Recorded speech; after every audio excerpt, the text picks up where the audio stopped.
It's time for another episode of No Show with your host, the inimitable Chris No. If you don't agree with any of his views, text 520-666-822. We want to hear from you. Yeah, we do on the No Show. I was thinking actually about farting and how like people think that farting is really funny. And usually when they think it's funny, they equate it with the sound. Like you'll have fart machines, which I don't think is the funniest thing in the world though. But I was thinking about this, and you know what I think the funniest fart noise is just the wind. You think just that's the wind, funny? the wind of the fart. If it's silent, you just hear a. Really? It's fucking hilarious. It's because it's just nicer than the reverberations, you know, of the butthole. Just hearing the calm. Anyway, welcome to the No Show. It's Friday, May 10th. My name is Christopher No. And today, joining us, we have Jose Gomez. We'll introduce him in just a second. But first, here's some news you might have missed this week. You ready for some news, Jose? I love the news. All right.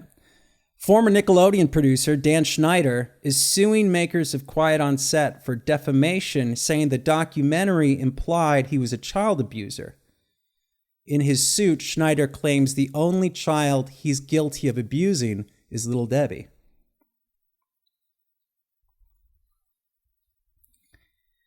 A 20-year-old woman was arrested in Florida after breaking into a neighbor's home while naked.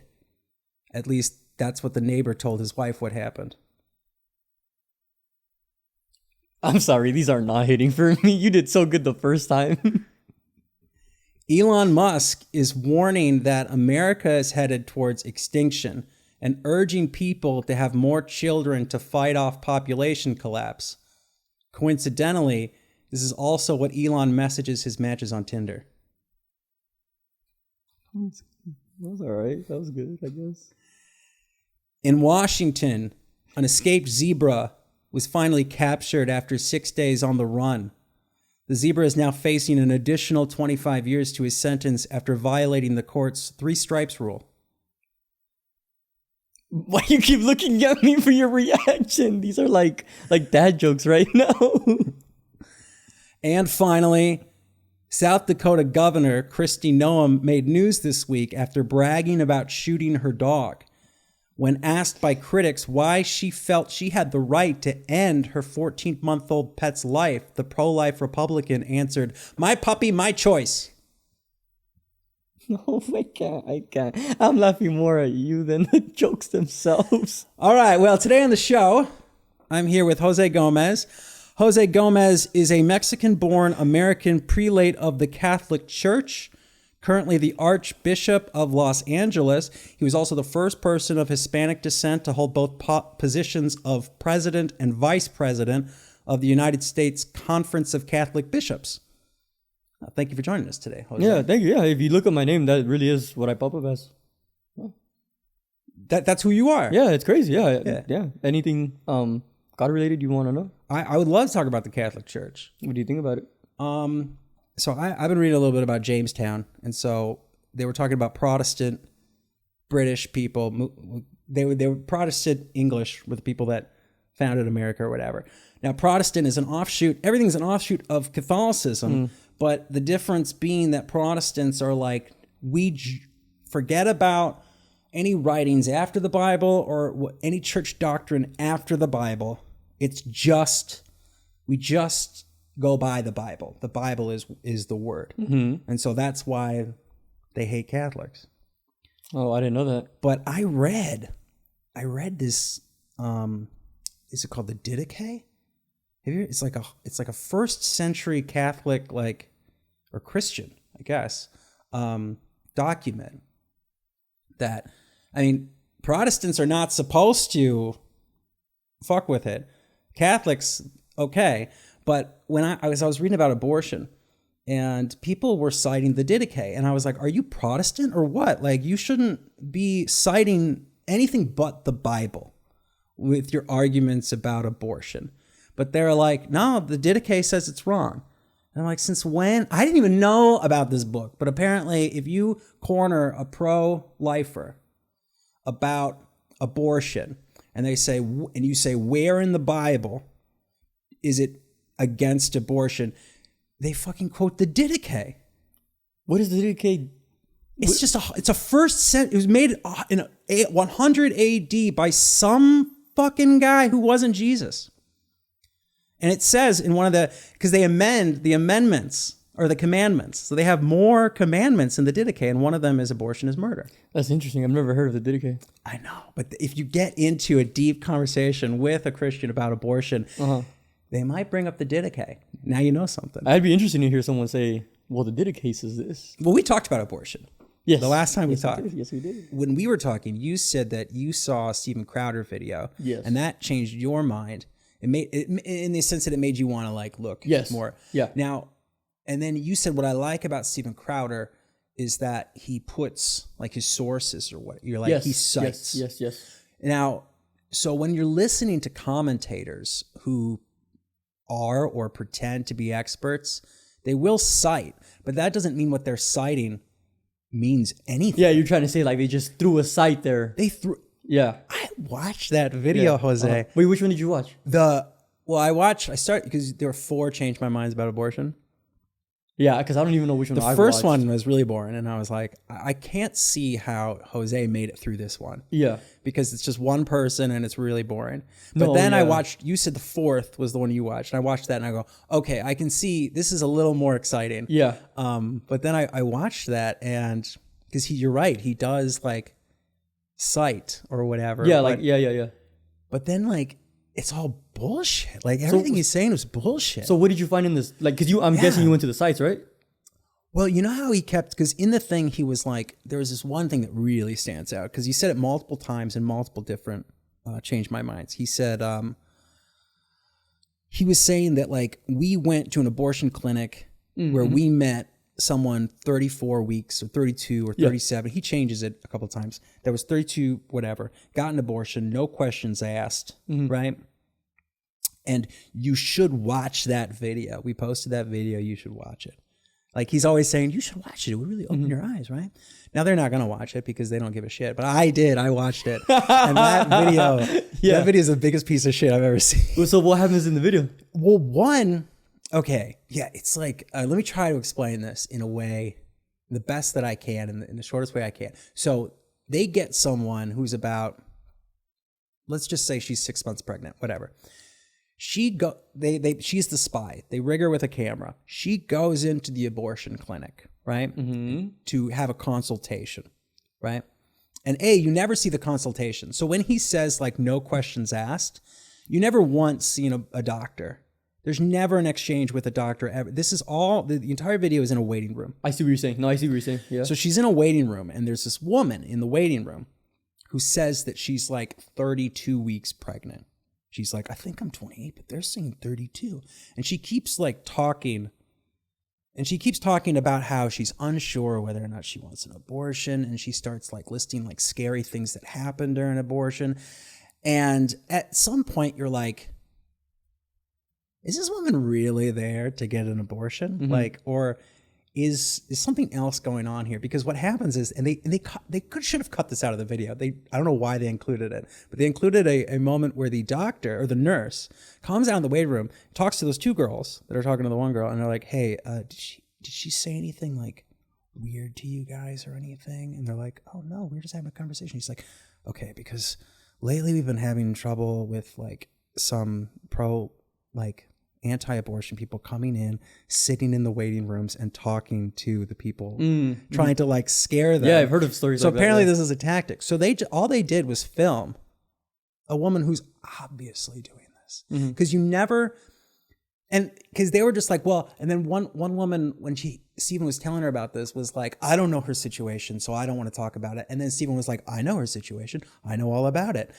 But the video, no, because the video ends with him going, "We never saw that woman again. We don't know if she got an abortion." They don't even know if she met with the doctor. And so now tying this back to the site with the video, you're saying he said specifically. So he's citing a video, right? And his video's complete bullshit. And it's so blatantly bullshit. I couldn't believe like how obviously bullshit it was. But I'm willing to guess that most people will not go watch it. No, definitely. You'll not. just take him at his word, or you'll be like, whatever, he's lying. Either way, you're not gonna watch it. But I was like, oh my god, I was watching in the mornings. Melissa I had to subject her to some of these videos. What do you mean? Like she was like, this is so cringy. But yeah, that video was like, but you know what? It almost got me. What part specifically? Like, Well, just when I started watching it, I was like, oh, I was starting to be like, oh, maybe he's got some points. until you started reading the sites. Well, yeah, I just started like Googling while I was watching it, and I was like, oh, this guy's full of shit. I was like, this guy doesn't know what he's talking about. Or no, but that's the thing. I don't believe Steven Crowder doesn't know what he's talking about. Okay. I don't believe that. Like, if you're someone that's such a good, and I don't want to call him a self-starter, I don't know, but let's just say he's a self-starter. He's got his own show that he made himself. I don't know. Maybe he got money from somewhere. I don't know what the conditions. But in order to create a show like that and do it as consistently, that I think does take a level of intellect. So it's like, you are clearly a exceptionally capable person. Right. So I find it hard to believe that like you don't know some of the things that you're saying are straight up fear tactics, like to make people go, whoa, you know. Now, and the problem is like he's talking to these, oh my god, these college students. Okay, yeah, the college students were so dumb. So I like it because it helps me relate to like people my age. But then what I don't like is we don't ever see them debate against like people that are more experted in that subject. I was like, kind of how we talked about last time. Remember when I told you I was like, oh, well, whenever I see my right side commentators say they want to debate the left, they never want to debate the left. No one and then you're to. like, no, the left side says the right never wants to debate. Those college students, though, I was frustrated because every single time I was like, oh, you fucking idiot. Those kids are so stupid. Yeah. They have no idea what they're talking about. Yeah. And well, he's so, getting like, people like that are just randomly passing by that probably don't even major or have never thought about this. Oh, no, but those people wanted to come. Yeah, you have to want to come on. But maybe they have like, kind of like me, like I felt like if I was there 2 years ago, I probably would have been quiet most of the time because I really don't know what I'm talking about. Yeah. But I would have defended abortion rights. Yeah, but you would have went in there and, I don't know, Jose, I feel like you would have sat down with him. 2 years ago, I am not as smart as, I'm not even that smart. I'm take that back. I'm not as smart. But Wait, I wouldn't have found a way to debate him. But that's my other problem is that it's framed as not a debate. It's framed as change my mind. You come to change my mind, right? But he's using debating tactics throughout the whole video. Yeah. And I'm like, you smug piece of shit. Well, he does say it too. He's like, sometimes in his videos he'd be like, I don't mean to bring this out, but I do have sources. He's like, but I don't have to use them if you feel uncomfortable. And then he pulls out this 90-page House bill. Oh. And he expects the kid to read this bill? Like the kid's going to sit there. Steven Crowder wouldn't have time for it. Steven Crowder would be like, can you read it somewhere else while I interview some more dumb people? Yeah. He's like, I brought the bill that they all rejected. And they're like, read it. And they're like, no, I'm not going to read a fucking... Have you ever read a bill? No, I know. They're so boring. No, I haven't. No. I try to avoid reading them if I can. If I can. Like, I will avoid it. But if I'm confused by how people are, like, summing up a bill, sometimes I'll go to the bill. The hard part for me when reading, like, I've never read a bill, but, like, let's take the Constitution. It's just the wordings of the way they talk, and I'm just Yeah, it's hard. That's why it's better to get people's interpretation, but then that's a slippery slope. Yep. But those kids are dumbasses. Yep. And it was driving me crazy because they would have losing arguments immediately. Yeah. And now, don't get me wrong, like, I think with a reasonably intelligent person, Steven Crowder has losing arguments. Like, they're all losing arguments. Like what he specifically says in those videos or just in general? Yeah. I think the points that he brought up, because I'd never seen it before. I'd seen a couple of his videos, but I never saw his Change My Minds. I've seen clips of them on like YouTube or whatever back in the day. When I say back in the day, I mean like, it feels like a different time, 2015. Well, that was almost a decade 9 years ago. Oh, yeah. That is almost a decade. This has been a weird decade. But like, well, because he was like, I'm pro-life, changed my mind. Right. But one, and like I said, I don't believe he wants someone to change his mind. I know what you're saying. He says. But he would be really curious to find someone who can really, though, like... I don't think he is, because he would have talked to smarter people. Yeah, that's very true. But maybe he goes to people who are younger because they have a different perspective. Maybe. This is all hypothetical. You're giving him and that's fine. No, you'll find I try to do this with everybody. I like that. It's good to give not just people him, the because I do like doubt. Steven Crowder. Yeah, I like to give people the benefit of the doubt too. That's why I started my criticism with him saying he seems like a reasonably intelligent man, which is why it was so weird. But it's like, well, I know there's a lot of money to be paid peddling ideology. Okay. Any sort of ideology. There's especially now that like you can get money from so easily from like YouTube or whatever. So there's a lot of money to be made in creating content for certain people's beliefs or reinforcing them. But like, so the idea of him being pro-life was so when I realized halfway through the video, I was like, if I sat down with him, and I don't think I would, because like I would be he would just rub me the wrong, because his body languages and the way he interacts with people, I was like, this doesn't look like we're talking right now. We're pretty open. I see what you're saying. Neither one of us are defensive. But he did like all these micro movements that like made me feel like, that you're trying to get like, you're being a provocateur. Like you feel like you're doing that. And I go, okay, so it occurred to me that they're having the wrong debate. It's not, I'm pro-life, change my mind to I'm pro-choice. The real debate is, I will change. Are you really pro-life? Are you true, based on what you're saying about pro-life, are you truly pro-life? Kind of like reinforcing to make sure you're right about your beliefs. Are you pro-life? Because some of the things he was saying, I didn't think were meshed with pro-life. I mean, besides the obvious one being animals are living. And I mean, that's kind of a cheap one to be like, well, what about animals? Don't you eat meat? It's like, okay, you're right. I should put, I'm pro-human life, change my mind. So let's give him the benefit of the doubt on that one. Okay. Even though like... Remember, it's been a while since I've watched this video, so... No, I know. I was just so excited. But here's the thing that really got me. So his whole argument hinges on the fact that he believes that it is wrong. It is morally wrong for a person to take another person's life. Okay. But that's not true. There's many ways to morally justify self-defense being the obvious one, right? I mean, why, and he's also he's anti-gun reform. So he hosts his show with a gun because he has the right to protect himself, right? What's he going to do with that gun if someone breaks into his house? He's going to shoot him. He's going to kill him.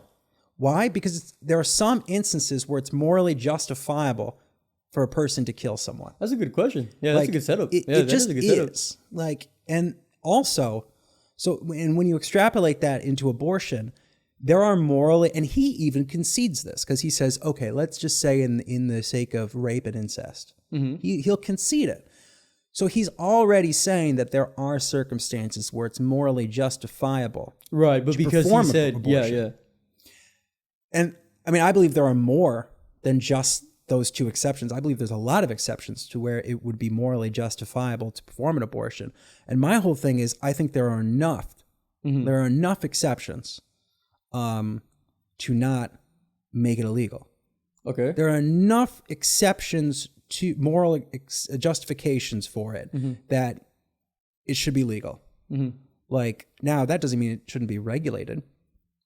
And there's ways you can regulate it, but the ways that and that suddenly becomes a legal a conversation. He was more interested in having the moral. That's what he kept going back to. I want to have just the moral conversation. I'm pro-life. I believe a human can't take the life of another human. Because then there's other arguments that you can throw on top of that. You go, well, a fetus isn't. If you want to get technical, they're not a citizen. They're not a person. They don't have. They're not protected by the law until they are born. Like, that's just how, we want to get technical legal about it. But forget about all that. Just, is it morally justifiable? That was his whole thing. And I wasn't convinced that even he believed like there weren't morally justifiable ways. Yeah, I'd want to know how he would respond to that setup, because that was pretty good. How you so said. That took me a little bit to get that in, because I bet you it's hard for students to even come up with questions when you're on the spot like that in front of a crowd. Well, you fall back to the common defenses. What do you mean by that? I'm not going to tell a woman what to do with her body. I see. All the common defenses that you have. You fall when you're having a conversation about this. You'll fall back on them, and there are some. And we can have that conversation, but that wasn't the conversation that Steven Crowder was having. And so everyone was debating in a way, in a legal way, or a women's rights kind of way. But he kept going back to the moral thing. Yeah. And no one went to him there. In fact, like, they were afraid to even say that life begins at conception. Because he's right about that. Life begins, he was right about the DNA strands. He's right about all that stuff. And most biologists will tell you that. Most biologists will tell you that life begins at conception. So what, though? So what? Like, you even admitted yourself, the baby can't feel anything until at the very earliest 24 weeks, And so it's like, because your thing is the suffering, because then you'll go back on the suffering. Well, there is no suffering at a certain point. And then at a certain point, you do have to figure out, well, which suffering takes precedent? The mother or the baby that's going to die? The baby's going to be a stillbirth. The baby that's going to be born with organs like outside of its body, with a head that's caved in. Like, you can't just put that person's, like, that fetus's life, and he kept trying to trip people up because they kept calling them babies, and he go, aha, so you do think it's a baby. He was just using these straw mans, and I was like, these fucking college kids are so dumb.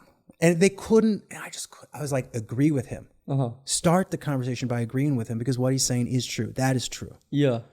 But then after all that, I don't think anything he's saying is true anymore. Yeah, but like I said, I think the videos I've seen, I don't think these students have really ever thought about these conversations. Well, they go back on what they've heard, what they've been taught. They have, and really, like you say, you're just starting out your political journey. Yeah, for me though, I like bringing it up, even though I could be wrong. I still like talking about it, even though I can be proven wrong. Yeah, because I feel like there's always gonna be tables turning for me. It's always going to be changing. And kind of how you were saying, like, these are losing arguments. Are there ever winning arguments? Because if that were true, why are there two sides? Yeah, it's like, do you ever win an argument? Yeah. I think the thing is, it's all about perception of who's watching the argument. And then perception changes often. And I'm not just talking like per person, but individually by time. Because me 5 years ago is not me 5 now, and my perception changed a lot. It's always changing. And it's always changing.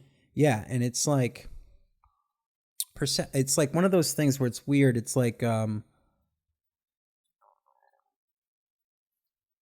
argument or a debate is supposed to be a search for truth. And at least that was my philosophical understanding of it. It was supposed to be a search for truth. Now, I don't know if that's the real definition of what it is. I've never thought about it. Yeah. That's what I have thought it was for a while. But when people actually do engage in argument or debate, it suddenly becomes about winning. Yeah. And you're right. How do you win an argument? Well, there's a couple different ways. One, the perception, which is always changing. The perception of the audience who's viewing the argument, right? If they're on someone else's side by the end of it, they won. Doesn't mean what they said was true. It just means they were more charismatic, more convincing, more persuasive. Another way, if you're just two people arguing by themselves, no audience. Yeah, no audience. If I trip you the fuck up, like if I get you to go, that's it. Yep. I fucking got you. Yeah, I got you, and that's the dub. That's the dub right there. Remember when you were asking, like, me in the hallway, you were like, "Are you pro-life or pro-choice?" And I was no. I was like, "Let me think about that." And you were like, "Don't give me a bullshit political answer. You tell me. You tell me right now." No, but I kept saying something else. I said, "Are you pro-life or pro?" I gave you a different word that rubbed you the wrong way, remember? Oh, you said pro-abortion. Yeah, pro-abortion. That's what I said. And you're like, that rubs me the wrong way. And I was like, off the bat, the framing is ridiculous. Like, this is terrible. Just because, like, I agree that people should have autonomy to make those decisions, like to whether or not they have an abortion, depending on certain exemptions. And certain, you know, doesn't mean that I'm sitting here going, team abortion, yay! Like, let's all do it. Like, that's not like, I mean, the arguments that they're throwing out, and when I say they, I mean people like Steven Crowder, are so like weird to the point where that's not even happening, dude. Like, this whole idea of like an abortion, like right up to the point of birth, and then saying that the reason is just convenience is not a thing, like, at all. Like, so it's not as if people are like, well, I can always get an abortion. Yay, abortions. Like, that's not what's going on. Anyone that is considering an abortion is like, this is a really difficult, like, hard, tragic decision. And usually it involves, a lot of times it'll involve medical reasons that make it a necessity, you know, and other times before you even get to that stage, you know, when you're into late term, before that, it's all economic, you know, it's like, I can't afford to raise a child. Like, I can't do it. Like, I barely have enough money to raise me. How am I going to provide for a child? Yeah. You know, and that's legitimate. I feel like it's legitimate, like, especially because the fetus at that point, like, you can say, sure, it's a human being, but it doesn't have autonomy over anything. It's sort of kind of parasitic at that point. You know, it's like, I feel like it's a gray area. I feel like this whole thing is a gray area. Well, that's like, people are trying to paint it black and white. And it's like, this is not, like, usually those kind of topics like abortion or gun thing, they're not black and white, but people are always trying to paint them black and white. Yeah, that's why I talked about the losing argument, winning argument. Politics is so weird. It's weird. That's why you're in your second political science class. Who's what? You're in your second one? Yeah. Are you going to keep taking them? Yes, hell yeah. Are you going to major in political science? No, I'm not. But I enjoy it that much. I just enjoy it. What is it about the class that's so enjoyable? So right now, I don't know what it is. It's just, I just keep thinking of questions and questions and questions, and I don't do this at any other classes. Yeah. Like, I can just come up with question after question after question after question. I actually have in my notes a bunch of questions for different topics, but my political science one is the one where I can scroll for a minute. And kind of like how, remember when I did my intro for David Sloan's class, where when the person I interviewed was like, it's hard to find a subject that covers all subjects, and that's what political science is. Yeah. And it's kind of hard to say I don't agree with all that he's saying, but for now, I do agree with that. Like, politics can get tied into everything. Like, literally everything you do in your own life. Because it's all about how we govern society. Politics is governance. Yeah. You know, I mean, politics is the sport of governance or whatever. Oh, I've been crossing my legs, and now my leg is fucking numb as hell. I'm kind of got a big stomach. It's hard for me to get comfortable. You're not Alex Jones big. You're good. Alex Jones will surprise you with his shirt off. No, have you ever seen? I've never seen. I don't know if I do. You've never seen him. I want to see that because you're under the impression he's fat. He's a fat guy. Nah. Are you saying he's like those big like body those he's like got this weird body shape where that whole belly doesn't even feel like a gut. It's probably alcohol. It's probably beer belly. But like, he's got enough muscle in his frame that like he carries it in a way that you go, I don't even think you're that fat. Like, when you see him without the shirt off, you go, I wouldn't mind looking like that. No, I would not want to look like that. Well, my stomach sags. You know, I would kill. You look like he's I would kill to have a tight pot belly. Just a tight I know what you're saying. Like, you look like, you're like a rock solid. You don't have to see my abs. But like, it's circular. It's round. It doesn't go over the waistline. But it doesn't move. It's just like a rock.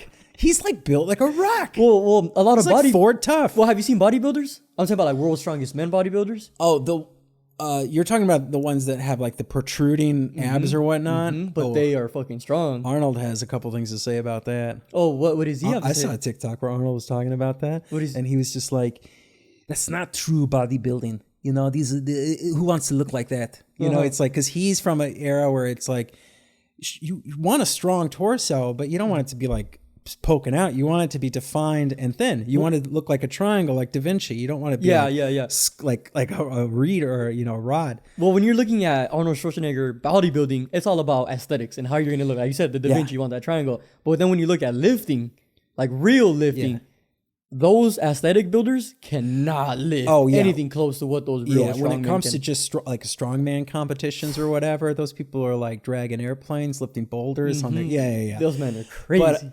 And then it's like, I mean, with the bodybuilding is interesting because have you ever seen like Pumping Iron, any of these old interviews with Schwarzenegger? No. He equates it to literally it is art but he did it in a way that I didn't really expect it. He's like, it's the same as a sculptus working out of clay. Yeah, that one. I am the sculptor, and instead of clay, it's my body. Well, you've seen that statue? And I'm right? like, but that's like, he's doing that for his body. He's not doing it as a statue. He is a walking statue. He becomes the moving statue. It's amazing. Yeah. And I was just like, wow, this guy's like pretty insightful. Yeah. You don't think that from Arnold. At least I didn't. I mean, I grew up, he was an action hero. Then he was a politician when I was older. But you don't think about him as a particularly insightful person because he also said weird things when he was young. But he is. Yeah. He totally is. Well, he's a cool dude. I feel like a lot of celebrities who don't do work that moves us towards like Pulitzer Prizes and world-changing like technologies like Elon Musk, I sometimes think they get a bad rap because maybe they are good people that are really philosophically smart. Yeah. You know what's funny? You know who the Nauk boys are? The who? The Nauk boys? No. So they're like, it's one main guy, but he brings up like two different people to like help him with his team that are on video, but they do like prank videos, right? And recently they've been doing interviews, podcasting, and they invited a porn star named Abella Danger. And in my mind, I'm like, okay, this interview is just going to be like her talking about the industry, which I was interested. I'm like, I wonder what they go through. But she was like, oh, I'm actually getting my master's right now in philosophical science. In philosophy, I think she said. In philosophy. Well, she hasn't gotten it yet. But she has her bachelor's already. In what? In philosophy. Isn't that one of the easier bachelors to get? I don't know if it is. Where? I can't say. Ferris State University? I think Phoenix University online. No. But honestly, that is a cool question. I didn't answer. She probably said it, but I didn't pay attention to it. But then she started saying some because they asked her. They're like, "Oh, what are your favorite topics to talk about philosophy?" And it was so tough for me to I was like, I don't even know what the fuck she said. I'm like, that was intellectually a good question that I don't even know what she said. Well, I mean, porn stars like everyone else, there's always going to be a subset of people in any sort of industry that are fucking smart. Wait, you said you watched the Cat Williams interview, right? I watched clips. I just watched stuff on TikTok. It's because when he starts the interview, he was like, dude, I would love to, you know what I would love to do one day? I would love to just get a bottle of whatever it is they're drinking. Cognac. Because it's 3 hours. Get a bottle of cognac and just watch it.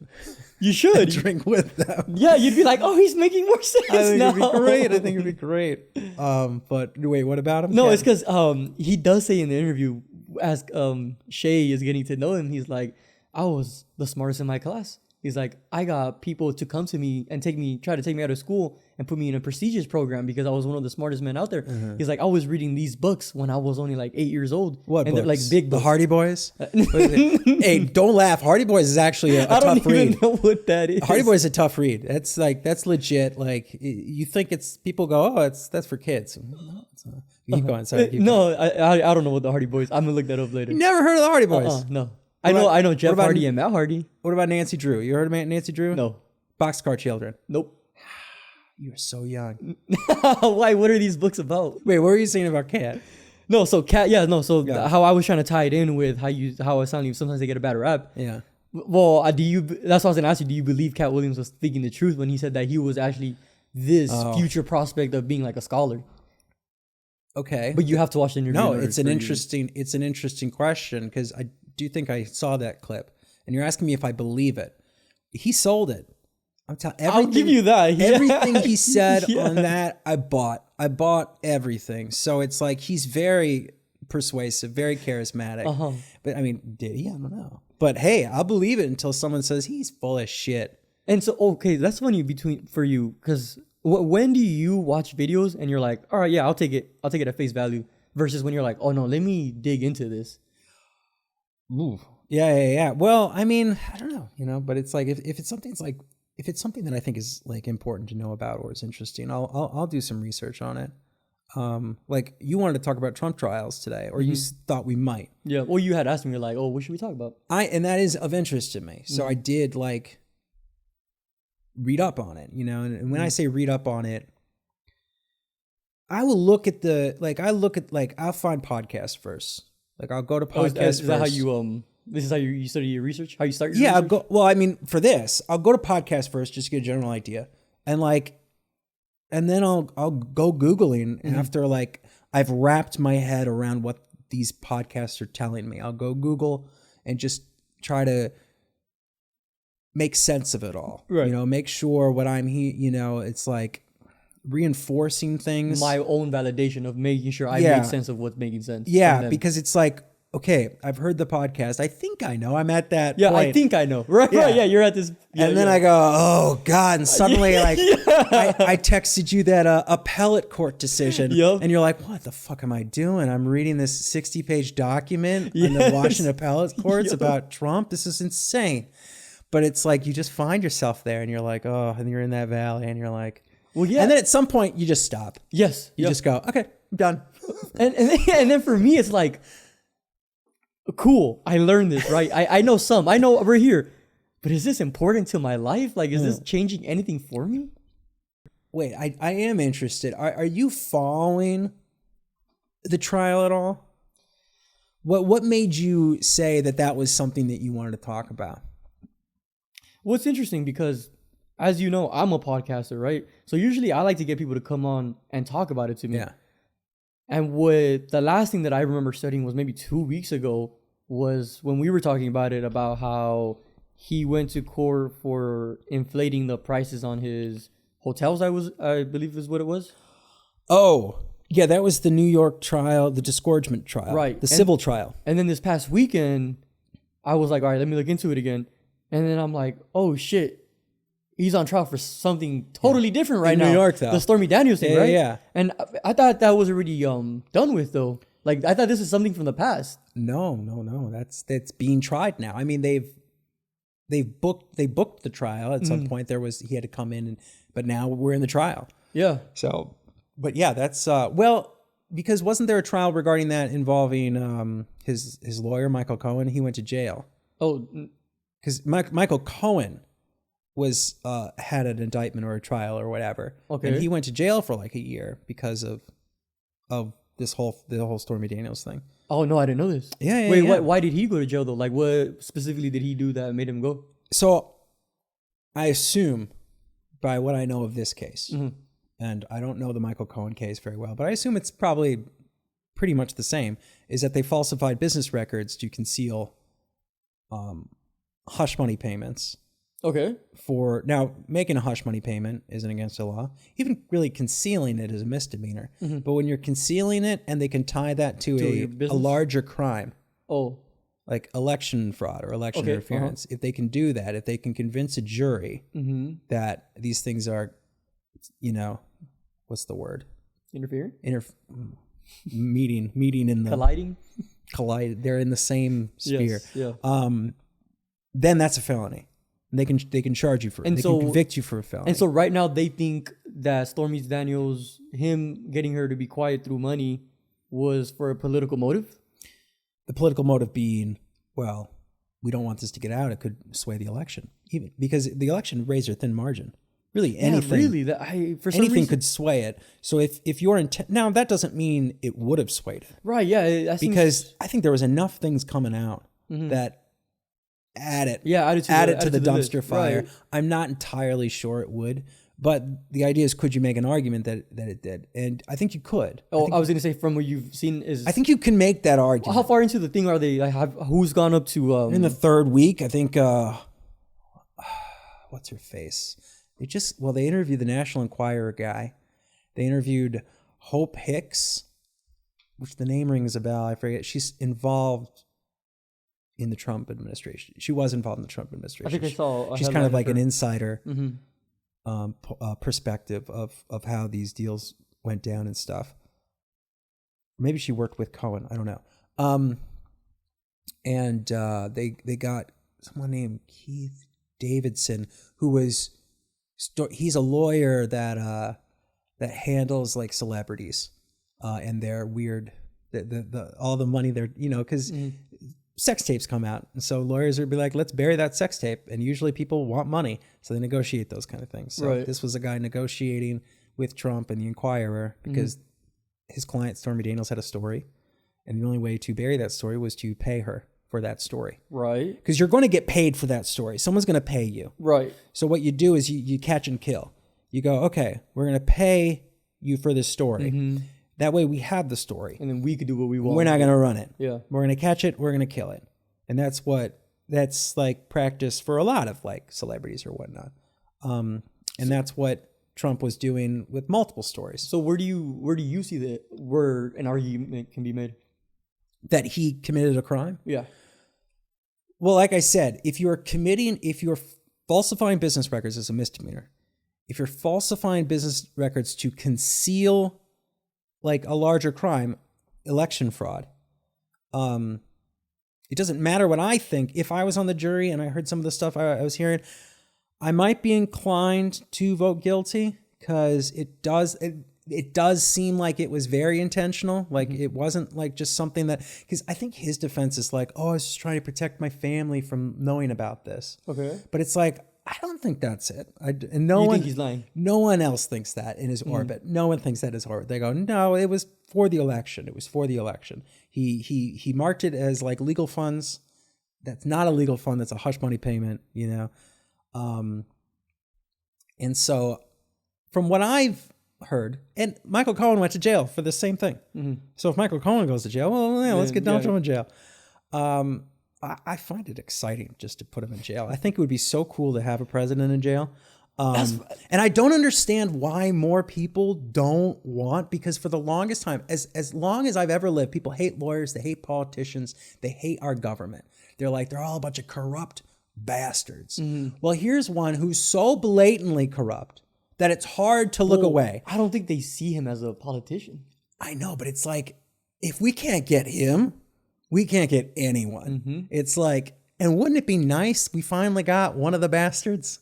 Like, sure, maybe it's not, because I guess he's more of a clown. He was put in power as kind of like a mirror to like the system. That's funny. This is what we think of this. Yeah. It's like a protest. No, but there are really people who believe in him, though. Yeah, there are. And that's the thing. These are people that find politicians corrupt. I think, and I'm like, well, then here's one right here. Yeah. Like, find him corrupt too. Why does he get the pass just because he was a reality TV star? Okay. Do you want to keep talking about this? Because I was going to shy up to another question. No. It's okay, whatever we want. Whatever we want. How you were talking about, like, we're saying all these politicians are corrupt. Well, I don't know about that. I didn't say that. Theorize. I'm assuming. It's possible. A lot, like a good amount are, I think. But because there have been this isn't the first political scandal, right? And I always say some bad apples don't make up the whole company. Saying the whole company is bad. Yeah. But now I gotta ask you about about the Second Amendment. A well-regulated militia. The guns. Oh my gosh. In case something right, but people make the argument that the reason we have that is so in case a tyrannical government comes after us, we can fight back. But do you really think? And usually they'll say that all these rules are made so the government works for us rather than we work for the government. Yeah, checks and balances and whatnot. But do you really think the government will let us change them if we actually told them, like, hey, we don't like this government, let's change it? That's a great perspective on it, because I find it hard to believe that they just installed a new government and they put all these rules in place, all these checks and balances, and then they also said, oh, and by the way, if you don't like us, just overthrow us, it's fine. It's like, so yeah, it's like the intent behind that Second Amendment, like the wording was revised so many times in the what is it? The congressional, some fucking thing. They all met to talk about the Constitution. I know what you're talking about. Yeah. There's that room. They all fucking met, and they were like, let's talk about the wording of the Bill of Rights or whatever. The wording changed so much, it's, from a layman's point of view, it's kind of difficult to like really see like what the intent was, especially because we're so far removed.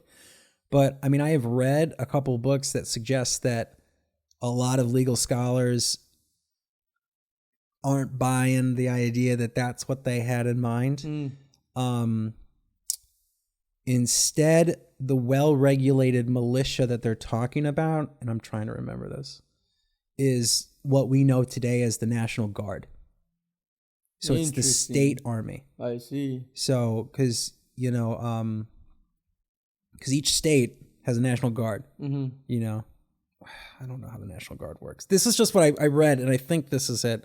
I'm not entirely sure, but when you say well-regulated militia, there are arguments that say, well, that just means the National Guard. Yeah. Because then you have to ask yourself, what is a well-regulated militia? Are the Proud Boys a well-regulated militia? I believe they are an unregulated militia. So it's like, considering how much they fucked around with that verbiage, you'd have to think that well-regulated means something. Like, there's something there. Like, I can feel it, you know? It's like, you can't just be like, nah, well, that was like, meh, iffy. Yeah.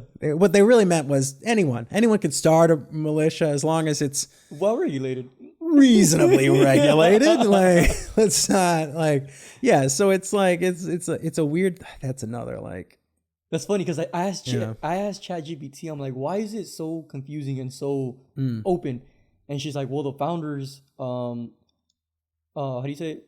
Made it that way for it to be open for discussion. This is the founders made it to be open for discussion. Yeah, you'd think the founders would be like, we want to make this clear. Yes, we want to make this very clear. No. People can't just run around with guns. Yeah, that's not what we're saying. Oh, well, regulated. Like, you'd think, like, but ChatGPT was like, no, it's like they want it to be the end of a Christopher Nolan movie. They were like, we want like this to be open for interpretation. Like Deception? Yeah, we want people to read the Constitution and be like, ooh, was he dead? Was he alive? like that seems so weird to me. That's a good one. But, yeah, well, I mean, yeah. But then there's other ones where there's no argument, like the First Amendment. Oh, I guess there's some people that argue certain things. What about the First Amendment? I was going to say you can't argue the First Amendment, right? Like you can. Well, no, that's why I found out. That's why I was like, all right, never mind. Let me take that what I just said. Yeah, back, apparently you can. Yeah, apparently you can argue everything. Well, you can't do defamation. That's right? what laws do. Yeah. That's what lawyers do. They find ways to argue things. Like going back to the Trump trials. Right. You heard of what is his name? John Eastman. He was the lawyer that basically consulted with Trump and was like, you know, I've been thinking about this. And I've been reading some scholarly law text. And I think the vice president can just throw out the votes. I think he can just decide not to certify the election. And they're like, and Trump's like, really? He's like, I think so. And he's like a lawyer. He's like, I think you got a case there. And he's like, okay, let's do that. And then they told Mike Pence, they were like, we think you can throw these votes away. You can just not do it. He's like, just not certify the election. He's like, yeah, just send it back to the states. Buy us some time. We'll figure it out. And then he was like, I don't think you can you? And then so he like met with a bunch of lawyers and he said, look at everything, just read, try to see if, because they want to know if there are lawyers, that's all they do. They go through just trying to find precedent anywhere. If they can find precedent, they can make an argument, right? You know?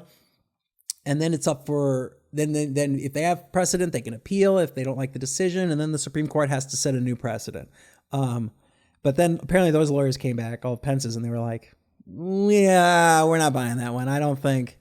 Because they were like, sure, maybe you can make that argument, but if you get to the Supreme Court, they're going to throw that out 9-0. Like, they're not, no, it's going to come back badly. Well, look at what happened when Colorado took Trump off the ballot and then went up to the Supreme Court. And it was 9-0.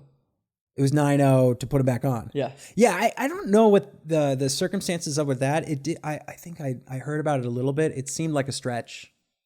But wait, no, it's not a stretch.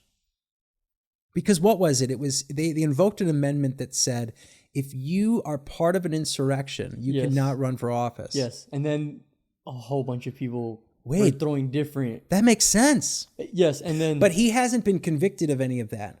But then it said it also Vivek I'm sorry, I can't say your last name. That fucking guy. He made a point where he said it's all these people, but it doesn't say anything about the president of the United States is involved in this. Just everyone. Wait. Oh, it doesn't say that he was involved in the insurrection. It doesn't say if the president. It doesn't say the president is open to that. Yeah, yeah. So they're like a governor, yes. Senator, yes. President, no. City council member, yes. Yeah. President. He's king. Yep. It's fine. He can do whatever he wants. So that was an argument for me. Because he has immunity, right? Right. So this is Vivek's point of view, and I was just because is Vivek a lawyer? Because that sounds like a lawyerly thing to do. Vivek is actually it's the equivalent of technically no, because Vivek, from what I remember, he was a medical entrepreneur that sold technology to the medical companies. Yeah. And then he's when a he businessman, 30-something, he was like, "Oh, our government is fucked up. I want to do something about it." And that's why he started running for government. Are you sure he didn't start running for government because he saw Trump and he was like, "Ooh, I want to be that famous"? Well, that's probably what people said about fucking Arnold Schwarzenegger when he ran. Trump is different. Trump transcended. When Trump ran, he did something that I don't think anyone has ever done. Ever. And he's transcended. He's become like a conduit for our culture. All culture runs through for at least a couple of years. For those 4 years, everything ran through Trump. Mm-hmm. Everything came back to Trump. Everyone was talking about Trump, or they were actively not talking about Trump. People, everyone was under Trump derangement syndrome. Okay. And when I say Trump derangement syndrome, I don't mean it how some people, because the left will say, I know what you're saying. They'll say it different. I think everyone has it. Right. Like, but what are you trying to get at though? What are you trying to get at? Well, yeah. So when you look at that, you go, I want to be a conduit for culture. I want to be the most famous person alive. Like, I want everyone to be talking about me 24/7. That's funny. Yeah. I forgot who said it, but someone was like, when did the government become a celebrity thing? Yeah. Well, that's a good question. Would you say Ronald Reagan? Because he was a former actor. He was the president of the Actors Guild. Like he was legit famous. I did not know that. Yeah, he was legit famous. And so, but then you go back. I mean, John F. Kennedy was pretty famous just for being like a good-looking 40-year-old like president, a young like good-looking president. But he wasn't famous before then. Like we weren't obsessed with him, So I feel like Reagan's the obvious starting point for that. Mm-hmm. And then Trump is just the ultimate version of that. Yeah, I mean, it'd be interesting to see him convicted on one thing.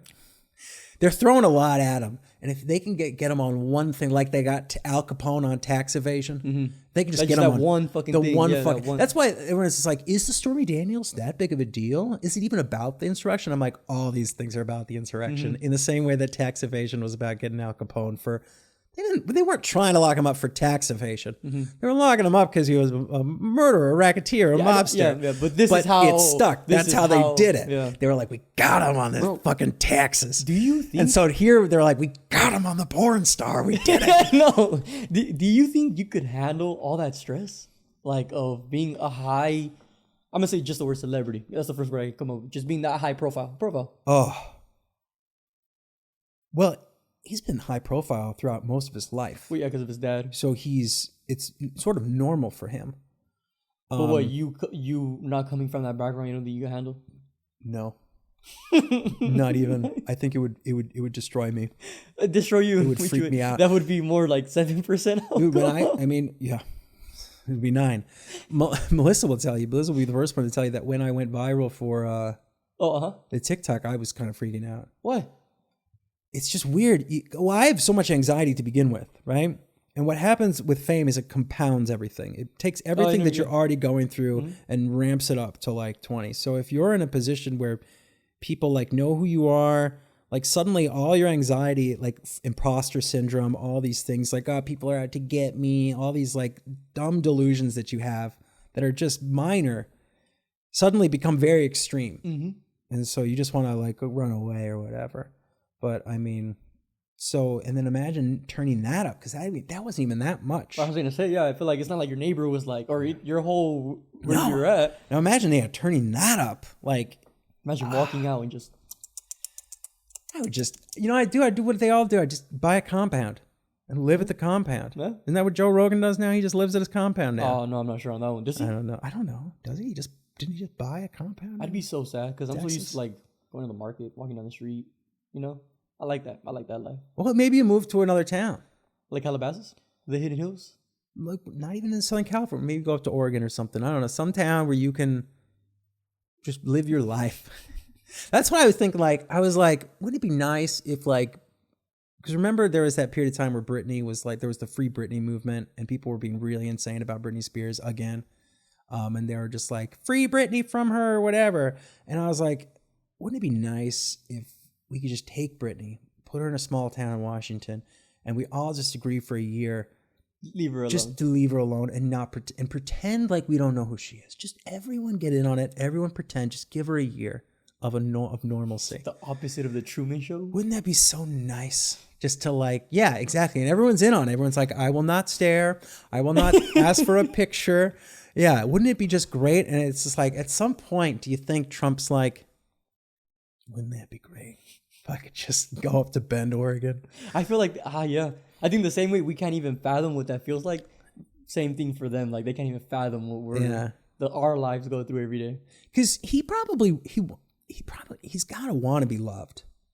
Like, inherently, people want to be loved. Okay, yeah. They don't want to be hated. I agree with that, right? And so he was loved. He was beloved, even though politics. I mean, some people thought he was a jackass, but for the most part, it was a positive opinion of just, oh, sure, he's our jackass, whatever. He's just some clown that we all go, haha, we love, and popular show. I remember seeing videos of him on the Oprah show, and Oprah loved him, and they were like, "Are you gonna run for government?" And he's like, "No, that's not what I." Everyone loves him, but then at some point, well, when he ran for president, I mean, before that though, he was starting to like in his old age, he's just become. I mean, it's probably likely that he's always been this way. He's just had more of a handle and more of a control over his image. And now it's just all falling apart. And he will now go down in history as a bad guy. Like, it doesn't matter how many people love him out there. Like, there are a lot of people who fucking loved Hitler. Like it's like, now I'm not trying to equate the two. I'm just saying, I see trying to make a larger point. I see what you're saying, yeah. That clip's going to be taken out of context. Yep.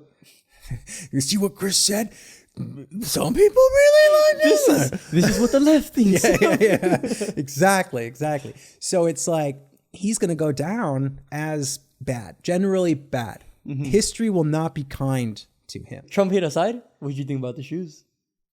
Those shoes look pretty funny. I thought you were gonna say fire. No, for some reason I thought you were gonna go. I'm not gonna wear them, but I saw them and I go, these are fun. Trump, I love you, but they're fun. They're wearing those shits. Fun in the sense that I'm not wearing them, but I could. Are you talking about like glass case keeping them? It's a fun, but then at some point you have to go like, because people have Nazi artifacts, and at some point you have to be like, well, should I display that in my home? Uh-huh. Like, Trump's like at a very thin line about that, because like I said, he hasn't been convicted of instigating the insurrection yet, so it's all just a charge right now. But if you have the Trump sneakers, and he's the only president that's tried to form an insurrection, the only president that went to jail, the only president who's just steals hundreds of millions of dollars from people and just gives it to people that work in his hotels, you go, I don't think I can display these. People will get the wrong idea. But wouldn't you display, like, if I could get my hands... so fun looking. They're just gold and red, right? I hope... No, they're just, gold, straight gold. Just so gold. Weird, and it's surreal. I'm probably going to get clipped for this, but, man, if I could get my hands on a Hugo Boss jacket of the Nazis, I would display that bitch right there. No, you can't... And you know what? This is a perfect... Actually, I'm glad you say that, because this is a perfect time to end. I don't even want you justifying that statement. Let's just let it breathe. Go ahead, let it breathe. Just let the people clip it. All right, I'll give you 10 seconds to justify, so that at least there's context for your statement. so that if people clip it, I can be like, hey, there's context. I'm not gonna do it. You want to get context? I gotta be careful with. You want to live? No. What I'm saying now is you want to live with that. That's fine. People are always gonna take things out of context for me. You don't want to contextualize it? I'm not here to justify that. No. Tell me why you want it though.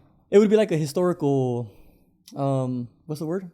You know what I'm trying to say? A historical thing. Like you have it right there as history. Yeah, that's why people collect Nazi artifacts because it's historical. Yeah. But doesn't mean I support it though. Is it? Well, I mean, if you have an entire den full of Nazi artifacts. No, I mean, hard. Some people do. I mean, no, yeah, you're right. Like someone would walk in and be like, and they go, it's just history. And you go, this is a lot of history from one particular time in history. It's like not even an American flag in here. Yeah, if you were like a history buff, you might consider a couple of other things to throw in your den. Yeah. But it's just a little sus that they're all Nazi things. Do you think Hugo Boss should be censored? What is it? What's the word? Not censored. Who's Hugo Boss? They're a designer company. They designed a swastika? No. They didn't. No. They designed. Is he a Nazi? I don't believe so. I'm not too sure on that. Where is this Hugo Boss? It's a brand. It's like Tommy Hilfiger. Yeah, but why? It's in the mall. Why do they have a Nazi coat? No, let me hold on. Okay, Hugo Boss is a brand. Yeah, and they designed the outfits for the Nazis.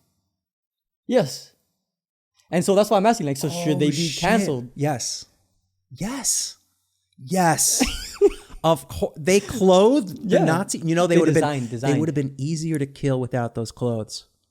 The war would have ended sooner if Hugo didn't clothe those son of a bitches. What do you mean they were green, dark green? I'm just saying, if they were naked, if they were running around naked, like invading Poland, you don't think Poland would be like, hey, they're pretty easy to kill. So Hugo shoot anywhere. Should have been dark, bright red like the swastika, the band. Yeah. Hugo was like, they can't go out naked. They gotta wear pants. No, it's like, I didn't know that. I knew that Coca-Cola invented Fanta so that they could sell soda to Germany. Whoa, I didn't know that. Fanta started as like, we can't sell Coke. We can't sell Coca-Cola in Germany. Mm-hmm. And so I think that's where Fanta came. No, I didn't know that. I did not know that. I didn't know about the Hugo Boss thing. The Hugo Boss thing, remember, I got that off of Joe Rogan. That makes sense though. Yeah. Now that if you contextualized it. Yes. I don't think people can clip that unless they're bad faith. But, I think this is a good place to end. But thank you, Jose, for joining us on the first inaugural episode of The No Show. Yep. Do you want to plug your socials? No, not really. Because of the Hugo Boss comment? You're like, I don't want people to find me. I mean, if you really want to follow me, it's because I don't have anything up right now. All you're going to follow is literally my Instagram. You want me to dox that's my personal Instagram. Like that's You don't want to plug it? I guess it's HOTROSAY, Hot Rose. Hot Rose. But if you follow it, I haven't posted in forever. Like, and anyone's gonna watch this. We'll plug our socials. The show's social is the No Show Pod. You can find that on Insta, find that on X, maybe TikTok. We'll see. I don't know, but the No Show Pod. That is it. Also, if you like the show, share the show. Also, we have a text line. We have a text and a call line. You can text us if you don't agree with the Hugo thing. If you don't think he should get a Hugo Boss jacket with the Nazi logo on it, text us 520-666-8222. That's 520-666-8222. Leave a voicemail, give us a text. Maybe we'll talk about you on the next episode. Other than that, we'll catch you next time. 666? Pretty cool, huh? Oh, this is definitely blowing up. Pretty cool, huh? I got that. I picked that You're out. so proud of that. Why are you so proud of that? It's great. I was so happy. Well, I was happy that they had 2 triples. I was like, this will be good just for remembering it. And then I was like, 666, even better. No. Come on, who gives a shit about the devil? What are we, 5? I was good.